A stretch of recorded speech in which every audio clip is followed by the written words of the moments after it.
اللهم صل على سيدنا محمد يا رب صل وسلم دائما ابدا على حبيبي. دو تین کام بتا دوں بس رمضان کے بعد پابندی سے کرنے ہیں. ایک، ہمیشہ دعاؤں کا معمول، کبھی بھی دعا چھوڑنی نہیں، ٹھیک ہے. دوسرا کام، دل لگے نہ لگے یہ اپنے اختیار میں نہیں. یہ لوگ کہتے ہیں دل نہیں لگ رہا، ابے بھائی تو مانگ لے، اس کی برکتیں آپ دیکھو گے انشاءاللہ. دوسرا کام، تلاوت کا ناغہ نہ ہو بھائی.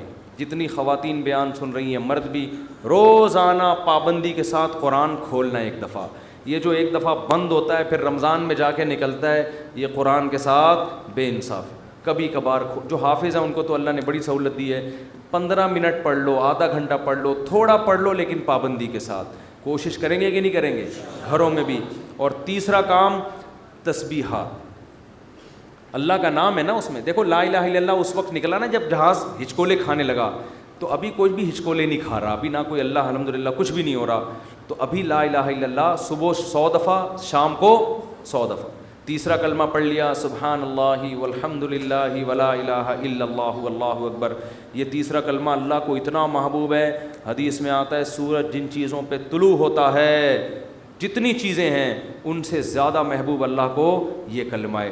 تو صبح 100 دفعہ تسبیحات میں رکھنے سے فائدہ یہ ہوتا ہے کہ یاد رہتا ہے انسان. آج کل تو بڑی خوبصورت تسبیحات آ رہی ہیں، بڑی ٹیکنیک، ان کو دیکھ کے انسان کا تسبیح پڑھنے کا دل چاہتا ہے.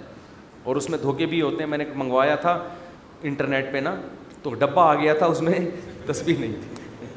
یہ بھی ہو رہا ہے، خالی ڈبہ. تو انٹرنیٹ پہ بڑے دھوکے ہوتے ہیں. تو 100 دفعہ صبح تیسرا کلمہ، تیسرا نہیں تو چوتھا کلمہ بھی ٹھیک ہے، لا الہ الا اللہ وحدہ لا شریک لہ لہ الملک ولہ الحمد وہو علی کل شیء قدیر. نبی صلی اللہ علیہ وسلم نے فرمایا، یہ میرا آج آخری بیان ہے، اس کے بعد اب رمضان میں بیان نہیں ہوگا، یہ ذہن میں رکھیں، یہ اعتکاف والے بھی دماغ میں رکھ لیں، ٹھیک ہے نا. تو اس لیے میں ذرا بیان آج میں نے بہت لمبا کر دیا تاکہ کچھ تو عمل تو ہونا کچھ اس پر. لا الہ الا اللہ وحدہ لا شریک لہ لہ الملک ولہ الحمد وہو علی کل شیء قدیر. ابھی کوئی جہاز ہچکولے نہیں کھا رہا ہے.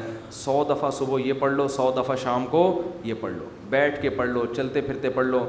یہ کلمہ اللہ کو اتنا محبوب کہ آپ صلی اللہ علیہ وسلم نے فرمایا جس نے 100 دفعہ یہ کلمہ صبح پڑھا اس سے زیادہ نیکیاں کوئی شخص اپنے اعمال میں جمع نہیں کر سکتا سارا دن، سوائے اس کے جو اس سے بھی زیادہ مرتبہ پڑھے. تو بہت یہ اللہ کو محبوب کلام ہے. کتنا پیارا، لا الہ الا اللہ، اللہ کے سوا کوئی عبادت کے لائق نہیں ہے. وحدہ، تنہا ہے، لا شریک لہ، اس کے ساتھ کوئی شریک نہیں ہے، لہ الملک، اسی کی بادشاہی، ولہ الحمد، وہی قابل تعریف، وہو علی کل شیء قدیر. اور یحیی و یمیت بھی درمیان میں لگا سکتے ہیں، اور وہ ہر چیز پر قدرت رکھتا ہے. یحیی و یمیت، وہی موت دیتا ہے، وہی حیات. اللہ کو یہ کلمات اتنے محبوب کیوں ہیں؟ آپ کہیں گے اس میں کون سا ایسا قربانی ہے؟ اصل میں دنیا میں ہر چیز کا تذکرہ کیا جا رہا ہے جس سے انسان کا مفاد. اگر لوگ کسی ذات کو سب سے زیادہ بھولیں تو کس کو؟ اللہ کو. جو چیز مارکیٹ میں شارٹ ہوتی ہے اس کی ویلیو بڑھتی ہے. اللہ کو پتہ ہے کہ دنیا میں امریکہ کا نام لینے والے بہت، پیسہ کا نام لینے والے بہت، عزت شہرت کے بھوکے بہت، اللہ کا نام لینے والے مارکیٹ میں شارٹ. اور اگر اللہ کا نام لے بھی رہے ہیں تو اپنے فائدے کے لیے. آپ نے صرف اللہ کو راضی کرنے کے لیے ان تسبیحات کی پابندی کرنی ہے. حدیث میں آتا ہے، بخاری کی حدیث ہے، کلیمتان خفیفتان علی اللسان ثقیلتان فی المیزان حبیبتان الی الرحمن. کیا خوبصورت کلام ہے. فرمائے دو کلمے ایسے ہیں زبان پہ بہت ہلکے، ترازو میں بہت بھاری، اور الرحمن کو بہت محبوب. وہ فرمایا سبحان اللہ و بحمدہ سبحان اللہ العظیم. تو چلتے پھرتے انسان یہ پڑھ لیا کرے، اور کوئی مقصد نہ ہو کہ میں یہ وظیفہ پڑھوں گا تو میری شادی ہو جائے گی، میرے بچے ہو جائیں گے، اور وہ ماموں نہیں مجھے کہیں گے ان کے بچے.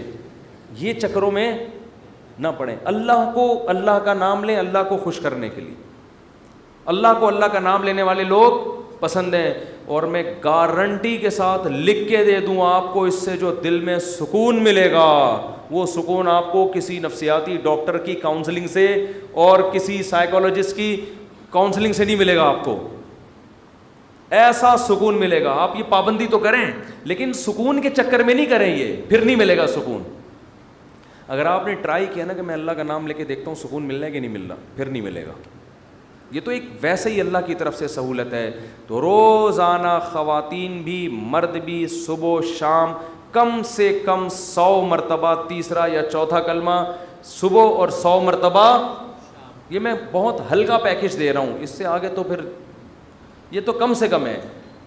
تو یہ معمول بنانا ہے, کریں گے کہ نہیں کریں گے؟ تو اور یہ جو اعتکاف والے بیٹھے ہیں نا, یہ ابھی مسجد سے جب شارٹ ہوں گے تو اگلے سال پہچان میں بھی نہیں آ رہا ہوتا کہ یہ کون ہے, کہاں سے آیا, کدھر ہے, حالانکہ قریبی محلے میں رہ رہا ہو. ایسا نماز سے بھاگتے ہیں جیسے ان کو احساس ہو گیا کہ ہم نے جو 10 دن مسجد میں نماز پڑھی تھی وہ صحیح کام نہیں کیا تھا ہم نے, تبھی تو ایسا بھاگا ہے کہ مارکیٹ سے بالکل ہی شارٹ ہو گیا. بعض دفعہ کوئی کام کر کے دیکھتا ہے انسان تو کہتا ہے ٹرائی کیا مزہ نہیں آیا, اب نہیں آنا. ایسا نہ کرو میرے بھائی. آپ کو 10 دن اللہ نے مسجد میں بٹھایا, آپ نے تکبیر اولیٰ سے نماز پڑھی, تراویح پڑھی, تو اب آپ کو اس کم از کم نماز ہی کو کنٹرول کر لو پورے سال. اکثر گناہ گاروں کو توبہ اعتکاف میں نصیب ہوتی ہے, اکثر لوگ میں نے دیکھے.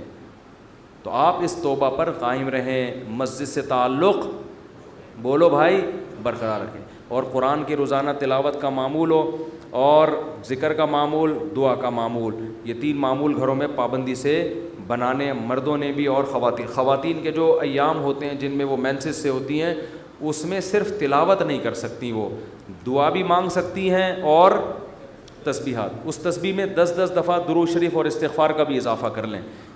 جب 100 دفعہ تیسرا کلمہ ہوگا نا, اس سے پہلے 10 دفعہ درود شریف اور 10 دفعہ استغفار. تو یہ معمول بنائیں, اس سے انشاءاللہ سکون ملے گا. قرآن کہتے ہیں الا بذکر اللہ تطمئن القلوب, اللہ فرماتے ہیں اللہ کے ذکر سے دلوں کو سکون ملتا ہے. مفتی طارق مسعود صاحب کے بیانات سننے کے لیے youtube.com/مفتی طارق مسعود کو سبسکرائب کریں, اور اگر آپ لائیو ویڈیو کو کبھی بھی مس نہیں کرنا چاہتے ہیں تو سبسکرائب کرنے کے بعد بیل آئیکن پہ کلک کرنا مت بھولیں. جزاک اللہ.